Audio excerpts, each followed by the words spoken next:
The first flakes hit my windshield like static, whispering that the mountain was about to vanish in white. I had just stoked the fire and poured a mug of black coffee when the knock came. 3 heavy blows that didn't belong to weather or neighborly courtesy.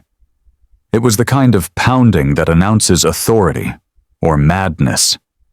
Grank, my service dog, froze mid-dream, hackles lifting. Before we move forward, comment down from where you're watching right now. I set the cup down and crossed the room, each step measured.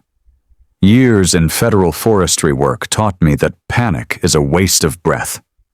Through the peephole, I saw her. HOA Karen Dunkirk, mid-50s, layered in designer fleece and self-importance. Even in the storm, her lipstick was perfect, the color of a stop sign that never learned the word yield. "Mr. Winters," she barked, "open up. We need to talk about your cabin's availability." I cracked the door 2 inches, chain still latched. Cold air slapped my face. Entitlement followed it in. She wasn't shivering. She was fuming. "This property," she said, "is being designated for community use during the state emergency. My cousin's rental fell through. I told them they could use your place."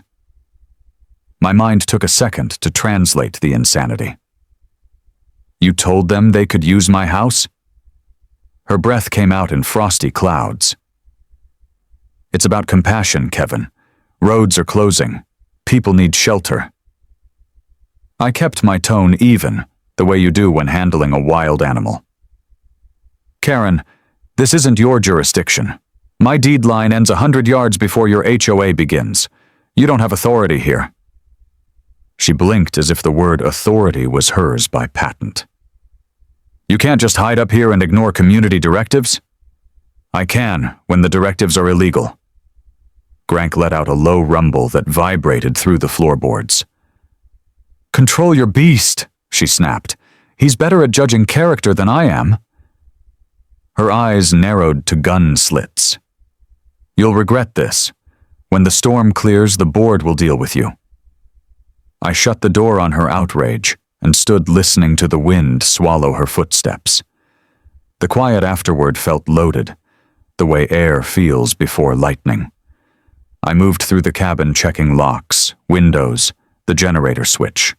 Routine drilled into me from wildfire deployments. But it wasn't fire I was expecting. It was escalation.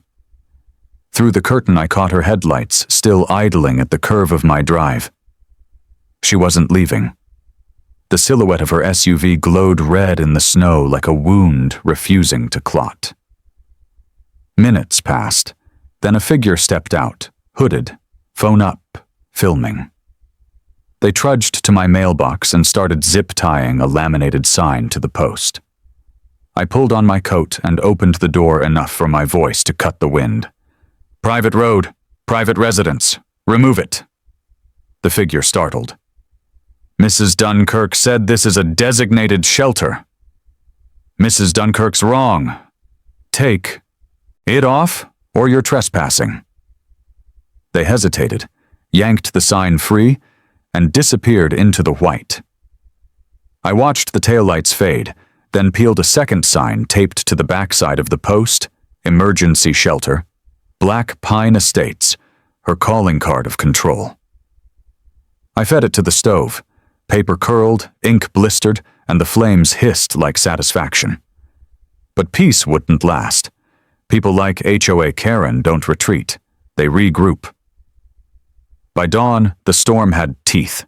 Snow whipped sideways, erasing the world beyond 20 feet. I brewed coffee strong enough to wake the dead and scanned the ridgeline through fogged glass. Down below, the valley's grid of houses, her domain, was buried under white, but signals travel faster than weather. My phone buzzed. A county alert forwarded through the HOA mailing list. Community notice. Resident non-compliance on Ridge property. Potential safety risk. She'd already turned my refusal into a public hazard report. I laughed once, sharp and humorless. She wanted to play bureaucracy? Fine. I knew that terrain better than she did. 15 years with the U.S. Forest Service taught me how to read maps like scripture. I spread my parcel documents across the table. Plat, Jurfordo 27B, elevation 7, 960 FT, boundaries notarized by county surveyor. Her HOA border ended 112 yards south, confirmed by GPS coordinates and a rusted iron stake that still jutted from the snow. Jurisdiction wasn't a debate, it was geometry. The radio on the mantel crackled. Open public frequency. A male voice, smooth with false authority. Estates patrol to Ridge Cabin. Prepare access lane for emergency vehicles. My thumb hit transmit. Identify your agency and badge number. Silence. Then a curt disconnect tone. They'd hung up. Grank padded to the window, ears high. His breath fogged the glass as headlights appeared down the trail.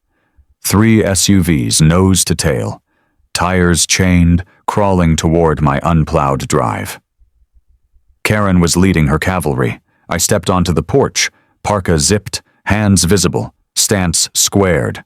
Snowflakes stung my cheeks. The convoy stopped 50 feet out, engines idling like restless animals.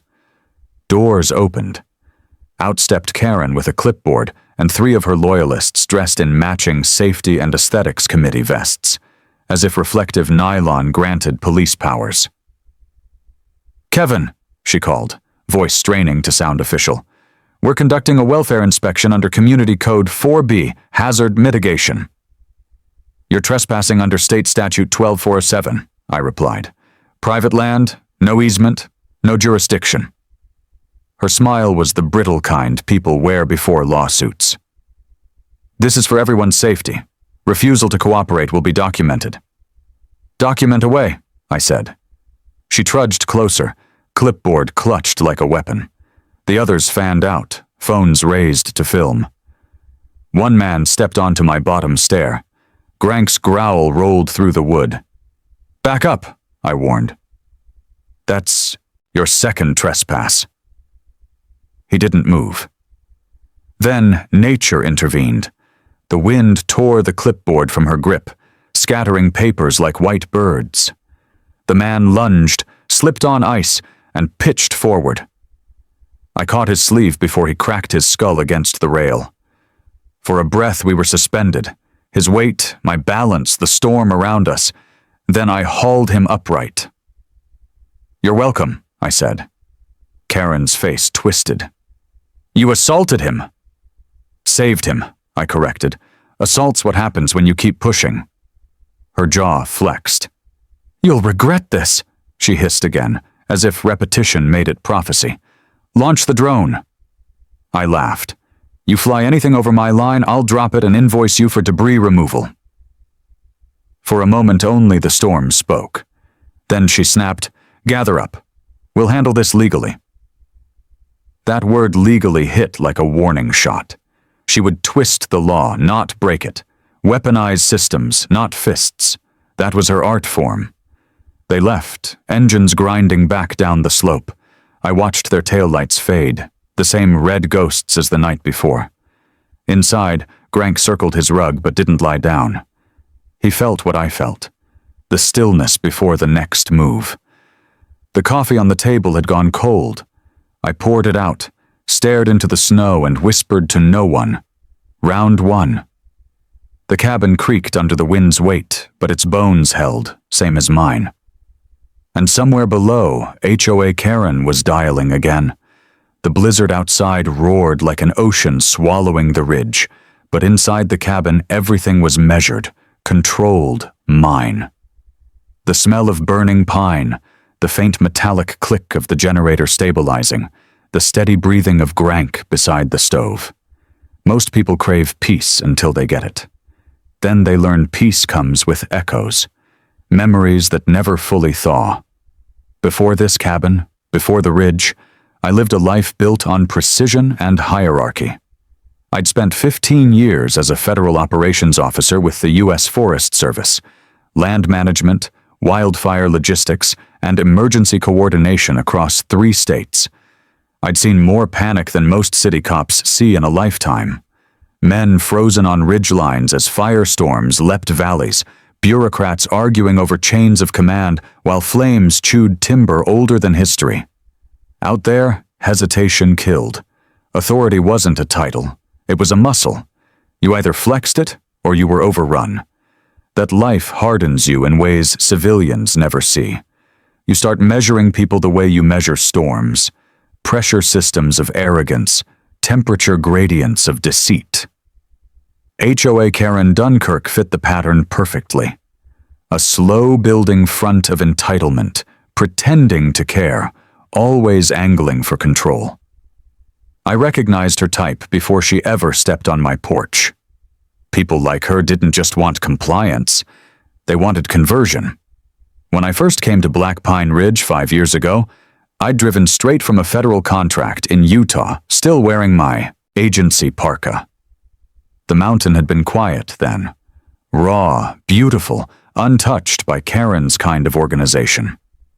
I bought the property from an old surveyor who warned me, "The valley below's got an HOA that thinks it's a government." I thought he was exaggerating. I thought wrong. The ridge cabin wasn't a house. It was a legacy. My grandfather, Harold Winters, built it in 1954 after coming home from Korea. He was the kind of man who could cut dovetails with a penknife and quote the Constitution by memory. His philosophy was simple. If you own land, you owe it to the dirt to defend it. When he passed, I inherited not just the deed, but his principles, hard, simple truths carved into oak and blood. I didn't build fences up here. I built distance. 1/2 mile of switchback gravel separated me from the HOA border. Enough space for solitude, not enough to escape ambition.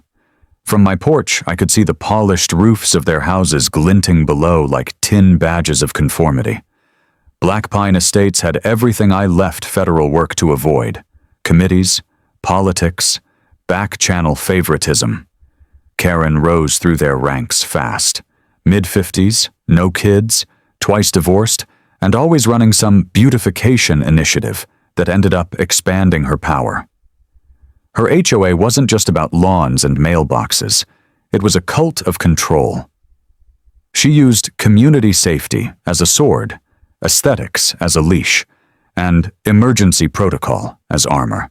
And people followed her, because fear is the HOA's favorite currency. I learned that the hard way. The first time she tried reaching me was 2 winters ago, through a letter.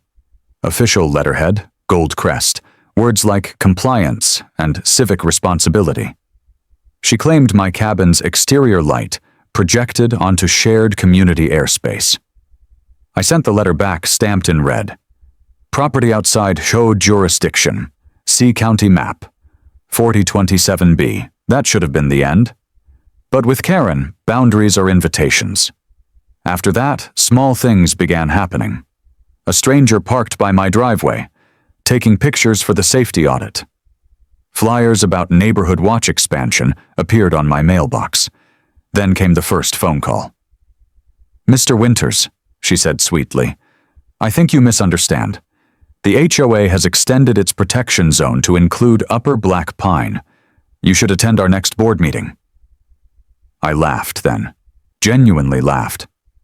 "Ma'am, unless Congress annexed my ridge last night, you're about 100 yards short of authority." Her silence on the other end was the quiet sound of offense, turning into obsession. It didn't take long to learn how deep her network went. She had the county zoning officer on speed dial, the local sheriff's deputy in her bridge club, and a brother-in-law who handled private security contracts. Every lever of soft power was hers to pull. Her version of governance wasn't democracy, it was theater.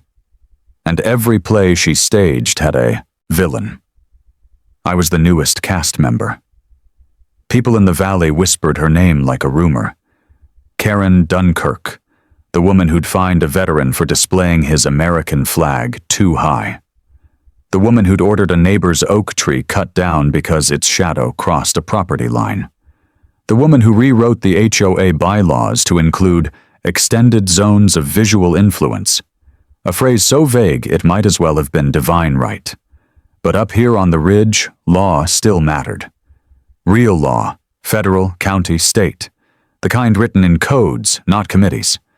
I'd kept every document clean: deed, survey, assessor's plat, fire clearance certificates. My property was registered under the original 1950s zoning code, pre-HOA. Legally, Karen's reach stopped at the base of my mountain. She hated that. I saw it in her eyes the first time she hiked up with her clipboard, calculating, cold, scanning my porch like a general studying terrain. She couldn't stand boundaries she didn't draw. She was a paper tyrant, and I was the one place her paper didn't stick. When you spend years in federal operations, you learn that bullies with paperwork are more dangerous than bullies with weapons. Paper is slow, patient, quiet. It doesn't need courage, just signatures. And Karen had plenty of those. Every time she lost a battle, she wrote a new rule. Every time someone questioned her authority, she found a clause. She was less a leader than a parasite of procedure. So when she stood on my porch that night demanding entry, I recognized the move instantly. It wasn't about shelter. It was about precedent. If she could get me to yield once, to let her people use my cabin in an emergency, then the next letter would read, community asset, the next shared resource, and within a month she'd have a board motion declaring my ridge annexed. That's how empires are built now, one polite intrusion at a time. I'd seen it happen in the field. Land use agencies overstepping charters, temporary easements that quietly became permanent. My job back then was drawing the red lines, literal red lines on survey maps, and defending them from the slow creep of bureaucracy. The trick wasn't muscle, it was precision. Every action documented, every communication logged. That training was about to pay off. By mid-morning, the storm had sealed the ridge from the world. Drifts climbed halfway up the porch rails, wind carving dunes out of frozen air. I pulled out my field notebook, a habit from the service, and started cataloging every detail of Karen's visit. Timestamp, weather conditions, her words verbatim, the laminated sign zip-tied to my post. I even noted the direction of her headlights when she left. Documentation isn't paranoia, it's preparation. Grank watched from the rug, ears twitching each time the wind changed pitch. Dogs sense intent the way humans sense temperature. His unease told me Karen wasn't done. By noon, I'd already received the next ripple. An email forwarded from a friend in town. Subject line: Community Safety Alert, Ridge Property Non-Compliant. It accused me of refusing cooperation during a declared weather emergency and endangering community resources. Her phrasing was bureaucratic poetry, carefully vague, plausibly righteous, completely false. That's how it starts, not with handcuffs, but with perception. Discredit the target, seed doubt, weaponize virtue. I opened my old service laptop, the one still loaded with mapping software and the county GIS overlay. With a few keystrokes, I pulled up her HOA boundary filings, Black Pine Estates Parcel Registry 09371. Its northernmost coordinate stopped short of my drive by exactly 112.4 yards. I took screenshots, stamped them with metadata, and saved them to a folder labeled Proof Put 1. Then I drafted a formal notice of boundary interference, citing County Ordinance 12-407A, Trespass during adverse weather events, and FEMA Emergency Code Paragraph 6.3 on misuse of shelter designations. If Karen wanted a legal war, I'd meet her in terrain she didn't understand. By late afternoon, the snow eased enough to show tire ruts at the base of my drive, 3 separate sets. They hadn't left after the inspection. They'd regrouped in the valley, plotting next steps. I could almost hear her voice. "He's just one man up there. Who's going to believe him?" She didn't know who I was before I came here. She didn't know that every letter she sent, every visit she recorded, every fake report she filed was evidence waiting to mature. I'd spent years building case packets for federal investigations, illegal logging, arson, boundary fraud. The process was always the same. Gather, verify, present. You don't rush it. You let them tighten the noose themselves. And Karen was tightening it beautifully. As darkness crawled back over the ridge, I poured another mug of coffee and stared at the map pinned above my desk. Red lines for legal borders, blue pins for incidents, each one marked where her community outreach had crossed into my world. There were 12 pins now. Most men would have called the sheriff. I'd already done that once before, during the first summer of her reign, when she sent 2 HOA members up, claiming to inspect for fire safety. The responding deputy, her cousin, told me it was a miscommunication. After that, I stopped relying on the system she owned. You don't survive 15 years in federal crisis work by trusting the wrong chain of command. You document, you prepare, you wait for the right moment to strike. That night, as the storm hardened the world into silence, I sat by the stove with Grank's head on my boot and thought of my grandfather's last letter. It was dated 20 years ago, written in pencil that had faded to ghost gray. Never let anyone redefine your property, Kevin. Not on paper, not in person. Karen, Dunkirk was about to learn why that creed still mattered. Because this ridge wasn't just my home, it was jurisdiction. And jurisdiction in the right hands is absolute power. They run Black Pine Estates like a miniature county, only meaner. When you're new in a place like this, you learn the hierarchy by watching who has the keys to everything. Mailbox approvals, covenant waivers, safety patrols, the power to fast-track fines that mount like snowdrifts. Karen Dunkirk sat at the top of that ladder with a smile that looked like an invoice. She didn't earn authority. She purchased it with favors, fear, and a string of signatures that read like a litany. Her inner circle was the kind of small-town constellation that never changes shape. A retired municipal attorney who drafted bylaws with the precision of a surgeon. Except he cut in ways that bled your rights dry. A realtor brother who controlled rumors with listing notices and market considerations. A deputy cousin who moonlighted on the HOA's safety committee and treated enforcement like a hobby. An ex-city planner who, between rounds of coffee, rewrote aesthetics codes into catch-alls for control. They weren't amateurs. They were professionals polishing a private fiefdom. I started mapping them, not on paper for sentiment, but for function. Names, positions, contact lines, the HOA charter, the bylaws, the meeting minutes. Every administrative artifact the HOA produced had a shadow clause, an ambiguous sentence where power could be stretched. Community standards and visual continuity are not architectural terms. They're scaffolding for coercion when someone decides to climb them. I pulled the HOA's filing history from the county clerk's public database. Times, amendments, odd emergency provisions slipped between holiday motions. There was one amendment in particular, passed in a closed meeting 2 years prior. Resolution 2019-B, Temporary Community Welfare Designation. The resolution read like a public-spirited measure, the sort of language everyone applauds, authorizing board members to coordinate community response in declared emergencies. But the devil lived in its lack of definition. No clause defined the spatial scope, no oversight mechanism, no requirement for independent verification.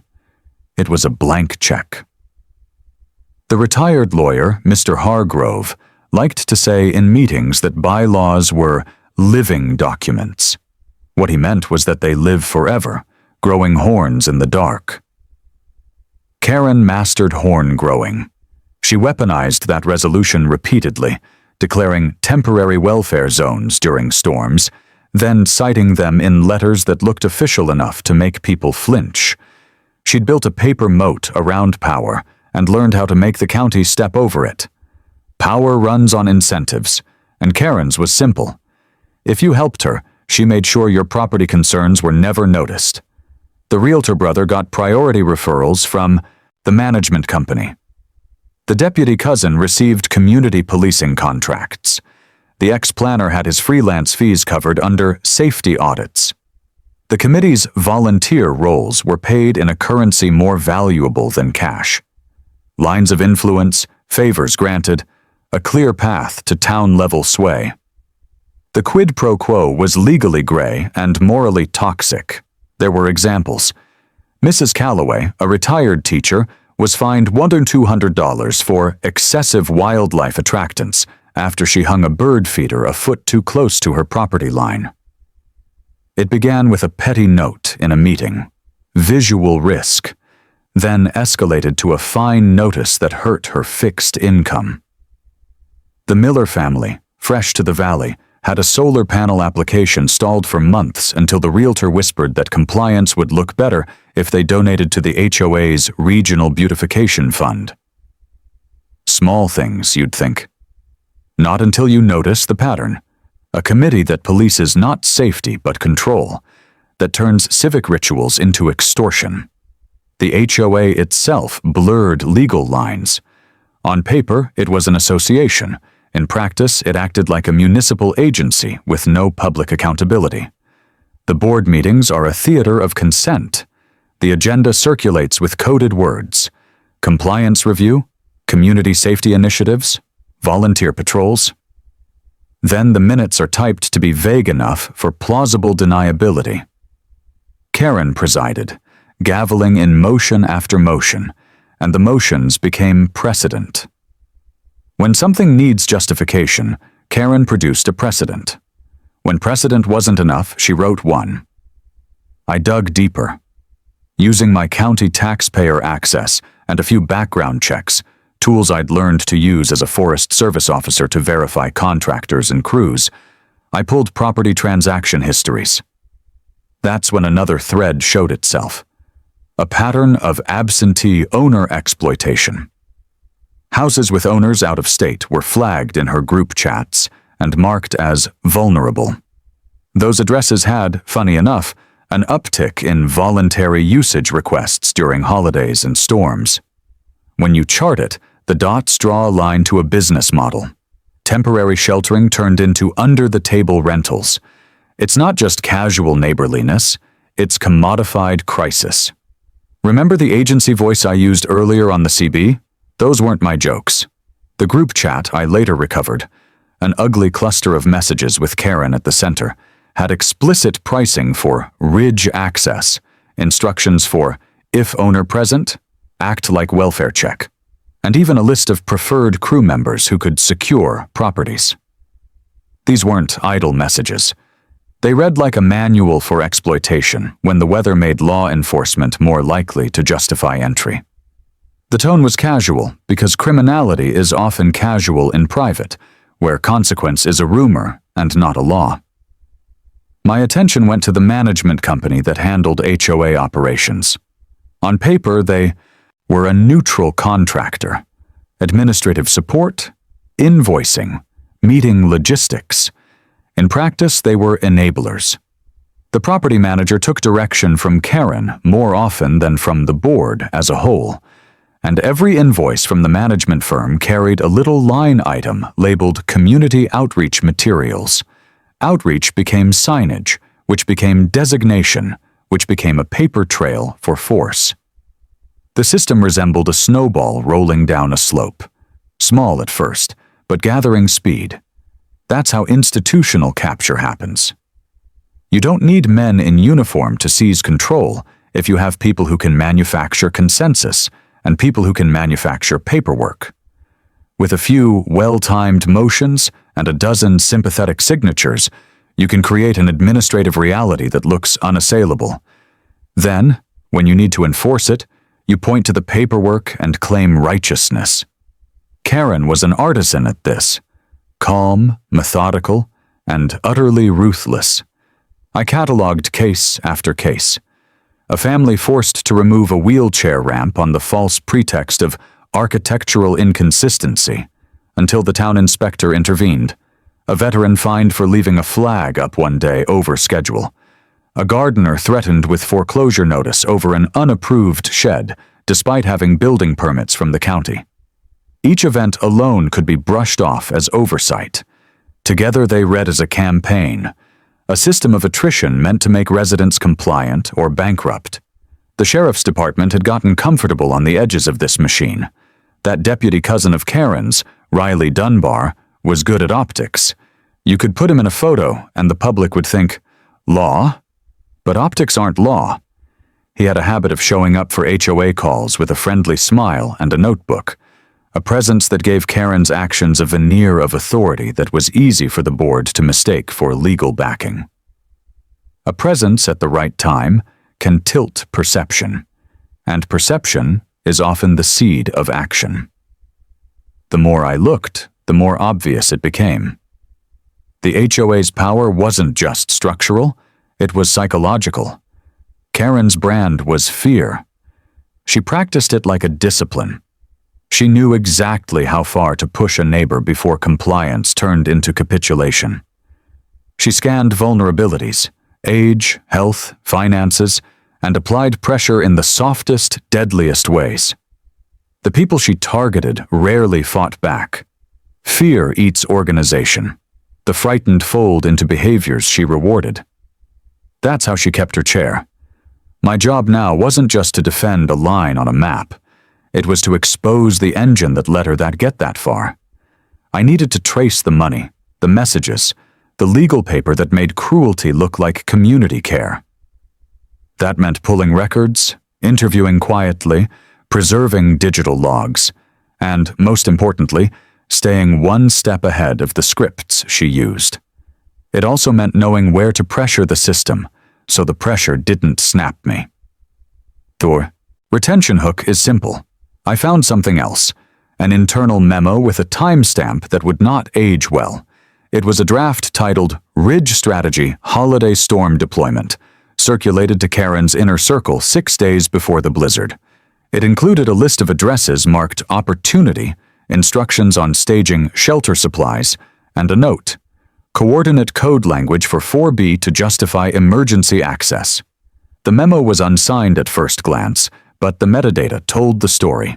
Created on Karen's machine, saved on a shared HOA server, edited by the realtor brother, and distributed to Riley Dunbar's personal email. That little file changed everything. It was the bridge between petty harassment and premeditated enterprise. It was proof not of a rogue president, but a coordinated effort. It meant the blame couldn't be pinned on a single angry woman. It had tentacles, precedent, policy, precedent-making. And that's when I stopped preparing just to survive. I started preparing to dismantle. The blizzard shut the world out, but for me, that meant concentration. When the wind drowned every other noise, I could hear details. The whine of my generator, the subtle hiss of snow against glass, the low thump of Grank's tail when I moved. Isolation has always been my element. You can't panic when you live by procedure. I started with the data. Every HOA has to register with the state's Common Interest Community Board, and the filings are public if you know where to look. I logged into the county's portal through my service credentials, a leftover privilege from my contracting years. The system wasn't glamorous, a stack of PDFs in a government backend, but it was gold if you knew what patterns mattered. Black Pine Estates HOA had 5 primary officers on file. Karen was listed as President and Emergency Coordinator. That second title wasn't decorative. It granted her the authority to act in the community's best interest during crises. I cross-referenced it against state code, Title 55, Property and Homeowners Associations Act, Par 55-510. The clause allowed emergency actions only within the HOA's geographic boundaries, not 1 inch beyond. Karen's use of that authority on my ridge wasn't just overreach, it was a civil violation and, under subsection F, potential fraud by misrepresentation of jurisdiction. I annotated the statute, highlighted key phrases, and stored the screenshots. Paper trails were my ammunition. Next, I turned to communication logs. Every email she'd sent had gone through the HOA's domain, blackpineestates.org, which was hosted by a management vendor out of Denver. Using simple header analysis, I extracted timestamps and routing metadata from the forwarded safety alert email she blasted earlier that morning. The IP trace showed it originated not from her Valley office, but from a mobile hotspot. Coordinates matching the same stretch of road where her minivan idled the night before. She'd composed the smear campaign from my driveway. Intent established. That was the first box checked. The second box was pattern. I needed to show that this wasn't an isolated overstep, but part of an ongoing misuse of emergency authority. That meant digging through prior filings. The HOA's Community Emergency Reports folder had 6 reports filed over 3 years, all signed by Karen. Each cited temporary reallocation of unoccupied housing for humanitarian shelter. The addresses varied, but the pattern didn't. 5 of the 6 were owned by absentee landlords, people who lived out of state, homes left vacant in the off-season. The 6th? A local resident who'd filed a complaint about unauthorized entry 2 winters back, and later sold his property under community pressure. That one hit like lightning. It matched exactly what she was trying to do to me. She'd done it before. I printed the report, annotated the parallels, and tagged it with a note. Systematic abuse under color of authority. Then I called in a favor. A friend from my federal days, Emily Carson, now worked as a compliance officer at the State Housing Department. We'd been on fire lines together, and she still trusted me enough to pick up on the first ring. Kevin? Her voice carried the calm fatigue of someone who's seen too many bureaucratic brush fires. You sound like you're back in a command tent. In a way, I said. Ever heard of an HOA using emergency powers to seize occupied property during a storm? She paused. Not legally. Then you'll want to hear this. I outlined Karen's stunt.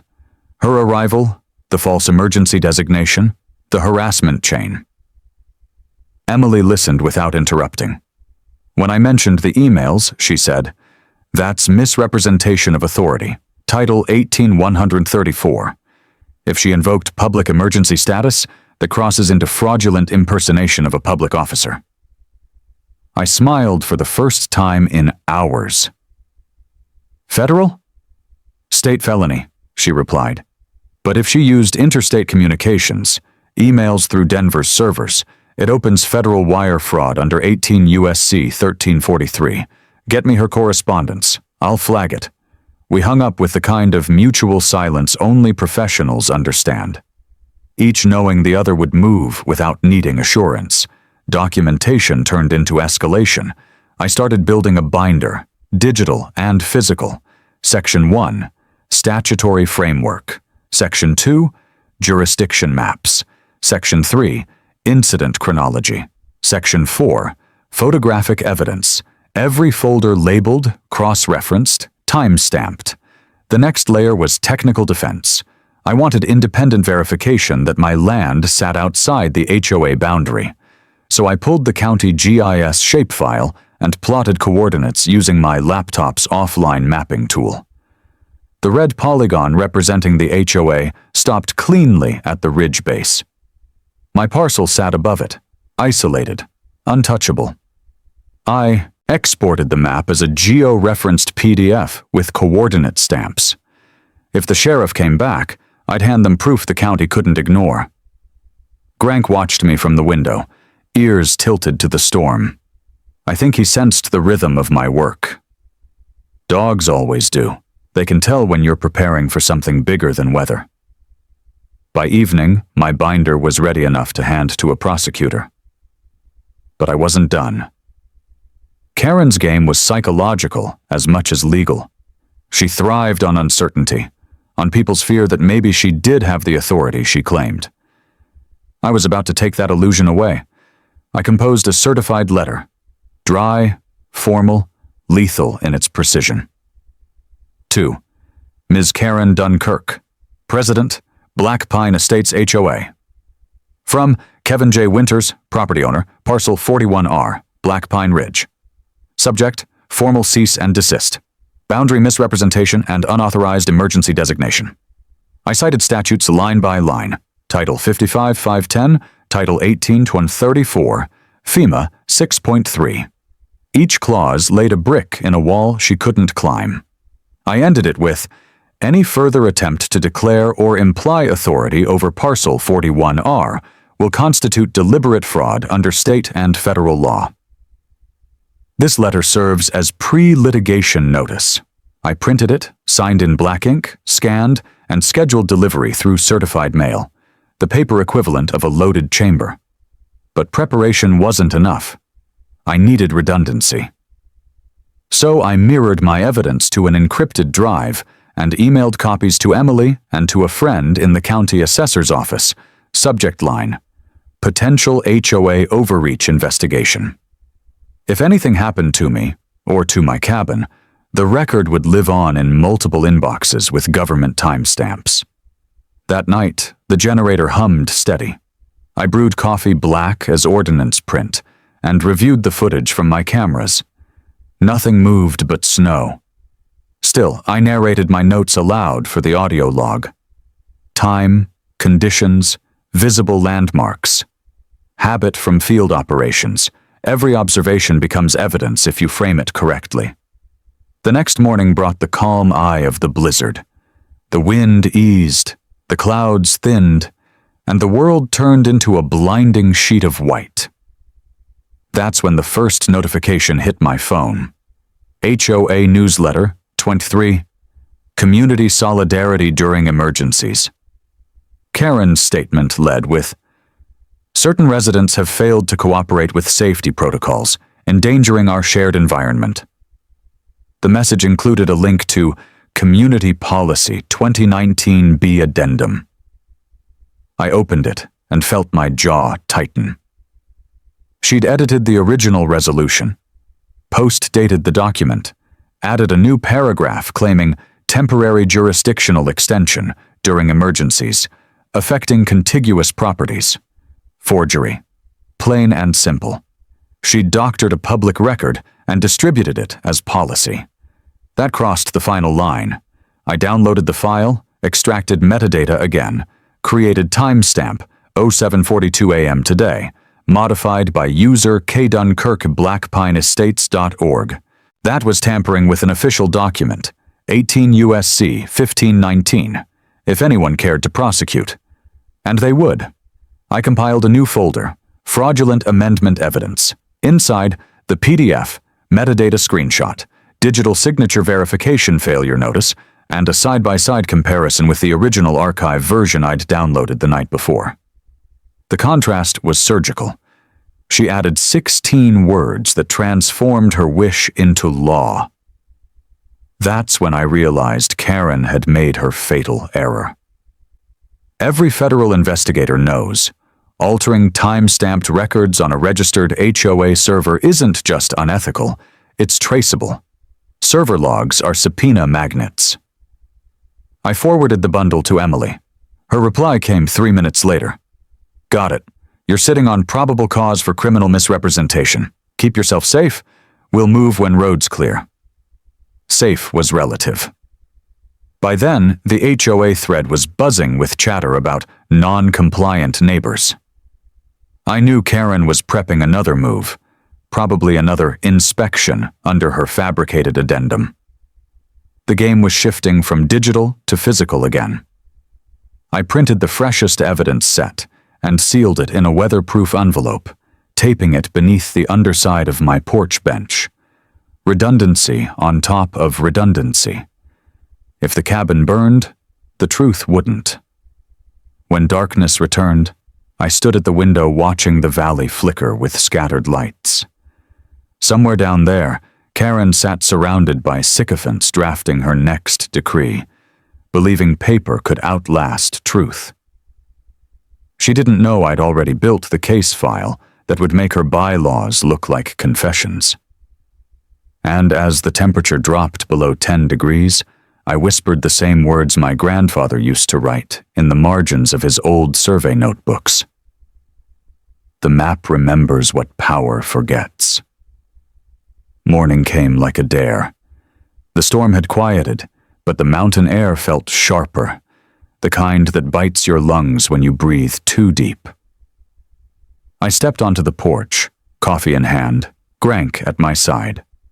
The ridge below shimmered under a hard crust of ice, and in that mirror-white silence I could feel it, stillness before movement.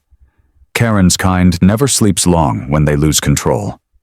The first move came before noon, a convoy of SUVs, same as before, grinding up my driveway, tires clawing through the ice. I recognized the lead plate, her deputy cousin Riley Dunbar, the self-anointed community safety liaison. Behind him, the realtor brother, the planner, and finally Karen herself, wrapped in a red coat that screamed authority she didn't possess. Her posture told me everything. Chin high, clipboard under her arm like a sword. Grank growled low. I rested a hand on his head, steady but alert. They stopped 20 feet short of the porch. Riley rolled his window down. "Mr. Winters, morning? We're conducting a follow-up safety inspection. Need to confirm compliance with emergency protocols." I let out a dry laugh. "You mean the fake addendum Karen doctored this morning? I've got metadata proving the edit." Karen's eyes flickered, the smallest tell, then hardened. "This isn't about paperwork, Kevin," she said, voice smooth like a rehearsed speech. "This is about responsibility. You're harboring hazardous conditions, unplowed access, unsecured propane, a dangerous animal. We're here to prevent a tragedy." Before we move forward, comment down from where you're watching right now, because this is where authority meets corruption head-on, and someone's about to learn what the law really looks like in daylight. I took a step down from the porch, hands visible, voice calm but firm. "You don't have jurisdiction here. You know that. You're trespassing." Riley tapped his badge, a county deputy's shield that wasn't even his own jurisdiction up here. "We're operating under mutual aid." "Funny," I said. "The sheriff confirmed there's no such authorization. I spoke with Sergeant Alvarez last night. You might want to check your chain of command before you start quoting mutual aid statutes that don't exist." Karen's mouth twisted.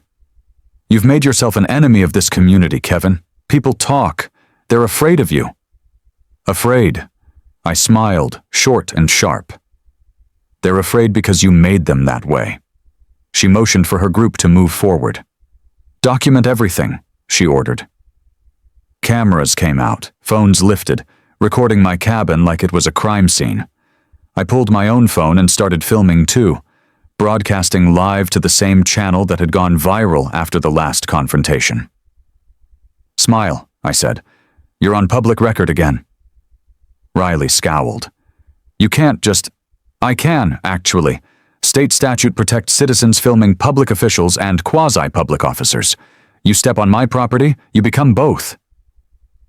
The planner muttered, "Let's just get this done." Karen took the first step toward the porch. "You've brought this on yourself," she hissed. "A community thrives on order. You're a stain on that order." "And you're mistaking control for community," I said. The tension hung heavy, wind whispering between us. Then, from behind her, the realtor brother stepped forward with a laminated notice. "This is your official citation," he said. "Failure to comply—" I cut him off. "With what, exactly? Your fraudulent emergency resolution? Your fake boundary map?" I took another step forward, my boots crunching the ice. "You're filing paperwork on land you don't own, invoking statutes you don't understand, and representing an organization that's about to face a criminal inquiry." Karen's eyes widened slightly. She hadn't expected that last part. "Emily Carson, State Housing Compliance," I said. "She's reviewing your filings right now, including that amendment you forged." The planner looked at her. You edited that. File."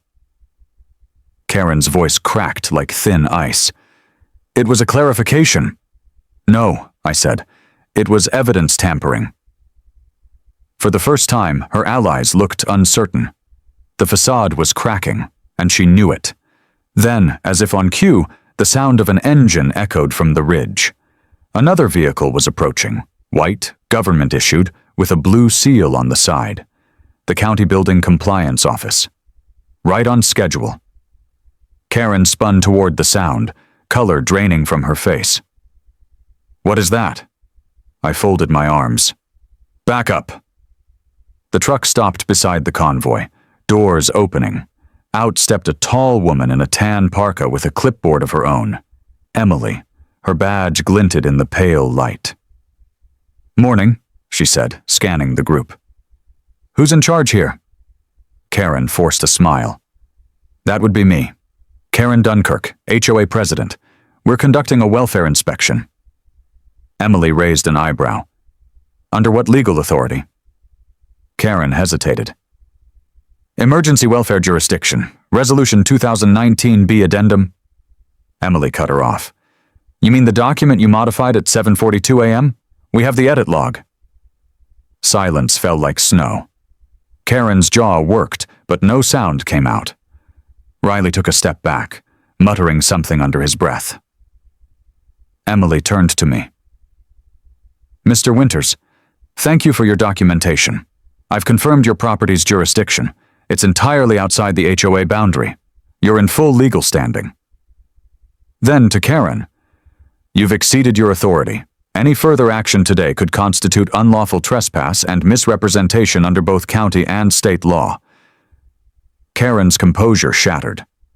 "You don't understand this man. He's unstable. He's threatening the safety of the neighborhood." Emily's eyes narrowed. "The only threat I see here is the abuse of power. You've made multiple false emergency declarations, sent unauthorized communications, and altered public records. I suggest you and your associates leave this property immediately." The planner whispered to the realtor brother, "We're done." They retreated to the SUVs. Karen stayed frozen, trembling with a mix of rage and disbelief. She had ruled her little kingdom so long, she couldn't process defiance backed by law. "You think this is over?" she spat. "You think one state officer scares me?" I met her gaze. "No. The truth does." Riley tugged her arm. "Come on, Karen." But she yanked free, eyes burning. "You'll regret this, Winters. You'll regret making me your enemy." I stepped closer, voice low but steady. "You made yourself mine."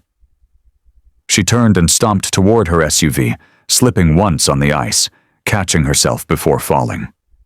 The rest followed, engines revving, tires spitting snow as they backed down the ridge. When the last taillight disappeared, Emily exhaled. "You weren't exaggerating," she said. "I told you," I replied. "She's built a system on intimidation." Emily looked around the property, the cameras, the documents.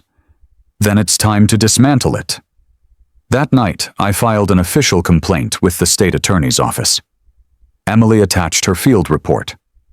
The submission included every timestamp, document, and video, an ironclad case of abuse of authority. The next 48 hours were quiet. Too quiet. I knew better than to mistake silence for surrender. Karen was regrouping. People like her don't yield. They scheme. On the third day, proof arrived. My live stream from the confrontation had spread across local forums.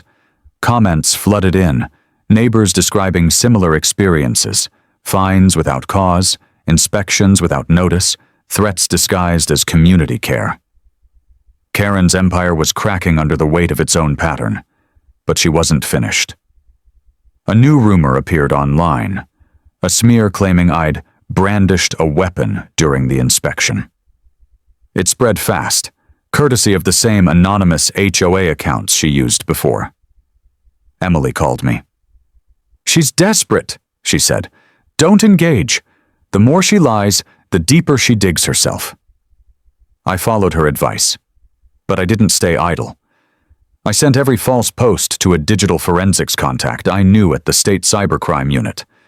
Within hours, he confirmed the accounts originated from the same HOA IP block. Karen's fingerprints again. Each lie became another nail in her own coffin. A week later, the storm cleared completely. The sun rose over the ridge for the first time in days, and the air carried that clean, metallic smell that follows heavy snow. I stood outside, watching as a county vehicle crawled up the road. Unmarked, official. When it stopped, 2 men in plain jackets stepped out. "Mr. Winters?" one asked, showing his ID. "State investigators. We'd like to review your file." I handed over the binder. They flipped through the evidence, nodding, professional and silent. Then one of them said, "You built a stronger case than most lawyers we know." "Habit," I replied. "In my line of work, mistakes get people killed.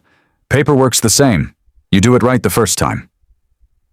They smiled faintly, thanked me, and left. An hour later, my phone buzzed. Emily again. "You did it," she said. "The state just opened a full inquiry into the Black Pine Estates HOA. Karen's being called in for questioning." For a long moment, I just listened to the wind through the pines. The mountain had gone still again, as if the world was catching its breath. But I wasn't celebrating yet. People like Karen always have one more move left. By the time the subpoenas went out, Black Pine Estates was already trembling. What used to be Karen's fortress of bylaws and neighborhood gossip had turned into a minefield. Every resident was whispering, every safety committee chat archived, every meeting record dissected by the same people who once voted in fear. It's funny how courage grows when the tyrant bleeds. I didn't wait for permission to strike back. I'd spent enough of my life following chain of command. This time, I built my own operation. Step 1, control the narrative. Step 2, control the law. Step 3, crush the rot under both. The first shot fired wasn't loud. It was a certified envelope dropped into the county clerk's inbox at 9:02 a.m. sharp. Subject, civil complaint. Winters versus Dunkirk et al., case numbered 24 to 1763. Grounds, harassment, trespass, defamation, and abuse of emergency authority. Before we move forward, comment down from where you're watching right now, because this is the part where people who thought they were untouchable discover what federal retaliation really looks like when the rules turn against them. My complaint wasn't just a stack of paper. It was a timeline of control collapsing in real time. Each exhibit a mirror Karen would have to face under oath. The fraudulent emergency declaration, the doctored resolution, the tampered server logs, the fake welfare report. It was all there, notarized and sealed. Step 2 was escalation through the agencies she'd pretended to represent. I filed an incident report with the State Attorney General's office under the fraudulent misrepresentation of authority clause. Then another with the Department of Housing and Urban Development, citing discriminatory abuse of HOA power against a non-member property owner. Within 48 hours, a federal case file number arrived in my inbox. That number is a kind of magic. Once it exists, nobody can bury a case in small-town politics. It pulls jurisdiction out of Karen's hands and drops it straight into the alphabet soup of Washington. The local news caught wind next.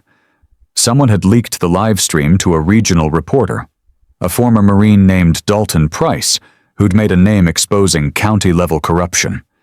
He called me for comment. I didn't feed him spin. I gave him evidence. "You'll find everything in that folder," I said. "If she wants to play government, let her see what real accountability looks like." The story hit like thunder. HOA president accused of exploiting emergency powers for personal gain. Within hours, the HOA's public email inbox flooded with angry messages. Residents demanded refunds for illegal fines, asking for audits, meetings, explanations. The board scrambled. Karen tried to shut down communication channels, but by then, screenshots had spread across Facebook, Reddit, and local watch groups. Her power was no longer absolute, it was a spectacle. And I wasn't done. My attorney, retired JAG officer named Robert Grayson filed a temporary restraining order against the HOA, freezing all enforcement activity within 5 miles of my property. Grayson handled it like a tactical op. "They're going to panic," he said. "Let them. Panic makes people careless." He was right. 2 days later, one of Karen's cronies forwarded me an anonymous envelope, a copy of her internal memo titled Reputation Management Strategy. It was a 6-page attempt at narrative control. She blamed rogue elements, claimed I'd misinterpreted civic duty, and accused state officers of bias. But the kicker was in the final paragraph. If the public narrative continues to spiral, initiate media counter-campaign leveraging community allies. Translation: character assassination. I sent the memo to Grayson. His reply came in one line. "Good. That's textbook retaliation. We'll use it for punitive damages." The same evening, the HOA office was served. Karen's reaction went viral. A neighbor recorded her screaming at the process server, papers flying like confetti. She'd spent years dishing out orders, but that day she got one she couldn't ignore. While the lawyers moved, I built the federal reinforcement. Emily had already flagged the case with the State Housing Integrity Division, and her contact at the DOJ Civil Rights Section added it to an internal review docket. When agencies start trading memos with your case number in the header, that's when bureaucracy turns from obstacle to weapon. The investigation widened fast. County auditors uncovered over $190,000 in miscellaneous community fund expenditures with no receipts. Money traced back to HOA accounts Karen personally authorized. Emails showed consultation fees routed to the Realtor Brothers Company. Security contractors, aka Riley's fake patrols, had been paid under storm response for unverified services. Fraud wasn't an allegation anymore. It was a spreadsheet. I met with the auditors at the courthouse basement, a quiet room filled with the hum of fluorescent lights and the smell of dust. "You don't need me to tell you what this means," one of them said, sliding the printouts toward me. "No," I said, "but I'll be there when she finds out." The next hearing took place under gray skies. Karen sat across from me, jaw tight, hair pulled too cleanly, the picture of controlled panic. Her lawyer tried to posture, calling the claims gross exaggerations. Then Grayson slid the forensic server logs across the table. Timestamps, edit histories, access points. Karen went still. Her signature was on every line. The judge leaned forward. "Ms. Dunkirk, can you explain why your account modified official HOA resolutions outside of authorized hours?" She stammered. I was correcting clerical errors." "Clerical errors don't include boundary expansions," the judge said coldly, "nor forged state seals." For the first time, Karen looked small. The courtroom buzzed, reporters scribbling, cameras flashing. Grayson's voice was measured steel. "Your Honor, we'll be pursuing damages for harassment, defamation, and emotional distress, as well as requesting that the HOA be placed under independent audit pending dissolution." The judge nodded. Motion under advisement. Outside, snow fell again, soft but relentless. The crowd waited on the steps, residents who'd once been silent now holding homemade signs. No more HOA tyranny. Some nodded as I passed. Others shook my hand. For the first time, I realized this fight wasn't just mine anymore. Back home, I found Grank sitting at the window, watching the snow drift like feathers. I poured a drink, one measure bourbon, one silence, and thought about my grandfather. He used to say that every man meets his test eventually, and it's never when he feels ready. I hadn't felt ready when she knocked on my door that night, but readiness is a myth. You fight with what you have, and you make it enough. My inbox pinged again, an update from Emily. The Attorney General's office had formally referred Karen's case to federal prosecutors, The wording was simple but final. Potential criminal liability under 18 USC, Parfoir 343, 1519, and State Code per 55 510 F. Investigation active. I exhaled slowly. The machinery was moving now, and once it starts, you don't stop it. It grinds until there's nothing left but dust and filings. But the war wasn't just about her anymore. It was about what she represented. The quiet corruption that hides behind community standards, the tyranny that smiles and calls itself order. I had turned her weapons, laws, rules, public opinion back on her, and she couldn't stand the reflection. When the next board meeting convened, Karen didn't show. The remaining members stumbled through apologies, half-hearted resolutions, motions to suspend operations pending review. A week later, the HOA's management company terminated its contract, citing irreparable reputational damage. That night, Grayson called me. "Congratulations," he said. "They're done." "Not yet," I said. "Not until she answers for the rest." And she would. 3 days later, the county sheriff's office issued an arrest warrant. The charge list was long: document tampering, fraud, obstruction. The same SUV that once carried her to my property now carried her to jail. The news ran the headline, "HOA President Arrested Amid Federal Investigation." Karen's photo, mugshot cold and stripped of power, circulated everywhere. No clipboard, no parka, just truth. I stood outside my cabin as the sun burned through the last of the storm, the ridge bright and clean. The world finally felt balanced again. Grank pressed against my leg, tail thumping once. I knelt, scratching his fur. "We did it, buddy." The federal wheels would keep turning. Indictments, restitution, reforms. But for me, the war was already won. Not because Karen went to jail, but because her rule died in daylight, and the ridge was silent again. By the time spring thawed the ridge, the sound of snowmelt had replaced sirens and shouting. Streams ran down the slopes like silver wires, carrying away everything winter had, buried, everything that once belonged to her. Black Pine Estates no longer existed as it once did. The name still appeared on county records, but the power behind it was gone. The HOA board voted unanimously to dissolve its enforcement arm, citing loss of public trust. The management company folded its contract, the treasurer resigned, and the community finally realized what it had become under Karen's rule: a machine built to punish, not protect. For the first time in years, the valley looked honest.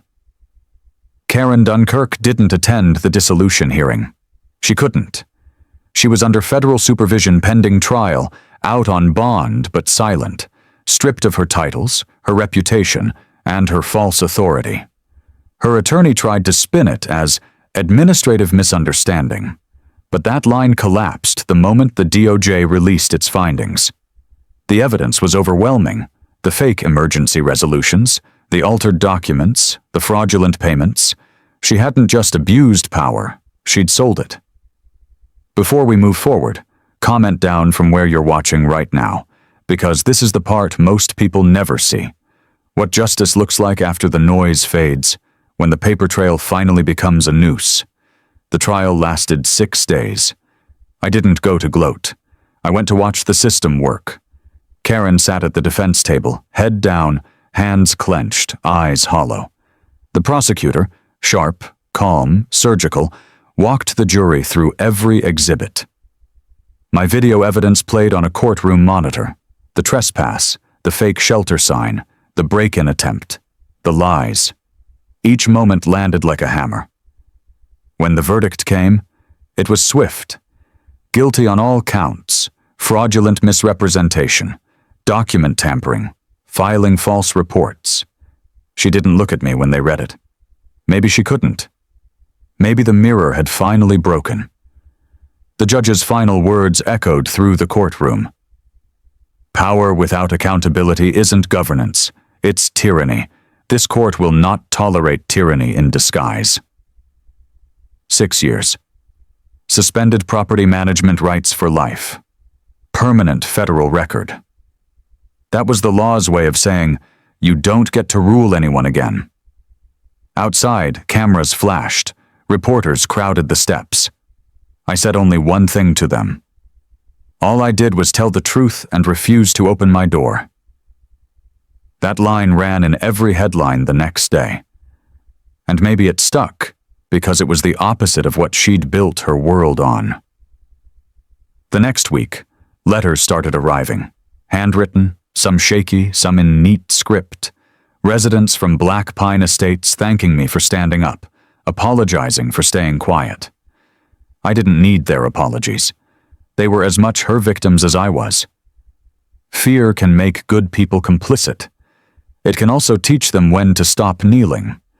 By summer, the county had appointed a transition committee. Without Karen's control, the community started rebuilding, rewriting bylaws, removing fines, restoring property rights. They even renamed the place. Black Pine Estates became Ridge Hollow, a name the residents chose themselves. I was invited to speak at their first open meeting. I almost didn't go, but Emily insisted. Closure isn't for her, she said. It's for everyone she hurt. When I arrived, the hall was full. The same people who once avoided my eyes now nodded as I passed. Some clapped softly. Others just stood in quiet respect. I kept my words simple. Freedom, I told them, doesn't mean the absence of rules. It means rules that serve people, not the other way around. They applauded, not like a crowd celebrating a hero, but like neighbors reclaiming their voice. That mattered more than any verdict. Back home, the ridge looked different in the light. The trees were greener, the air cleaner, or maybe I was just seeing clearly again. The scars from tire tracks had faded, the mailbox post stood upright, and the sign that once marked emergency shelter now marked something real. Private property. Respect it. I built a new mailbox under it. Solid oak, brass hinges, polished nameplate, winter's cabin. It wasn't defiance, it was permanence. Inside, life went back to the rhythm I'd fought to protect. Coffee in the morning, firewood in the stove, the Patriots on the radio, Grank sleeping at my feet, twitching in dream chases. Sometimes I'd catch myself listening to the wind the way soldiers listen for distant thunder, but all I heard was peace, a peace earned, not granted. A month later, Emily visited one last time, handing me a thin envelope. Final notice, she said. Case officially closed. I opened it, the DOJ's seal at the top, and below it. No further action required. Investigation concluded. Subject permanently barred from civic administration. I read it twice, folded it, and slid it between the pages of my grandfather's old field journal, the one that still smelled faintly of pine and smoke. He used to say, "When you defend your ground, you don't just protect dirt, you protect memory." He was right. Because the ridge wasn't just where I lived. It was where I proved that one man, one cabin, one quiet refusal could outlast an entire empire of fear. And sometimes, when the wind moves through the pines just right, it sounds like applause.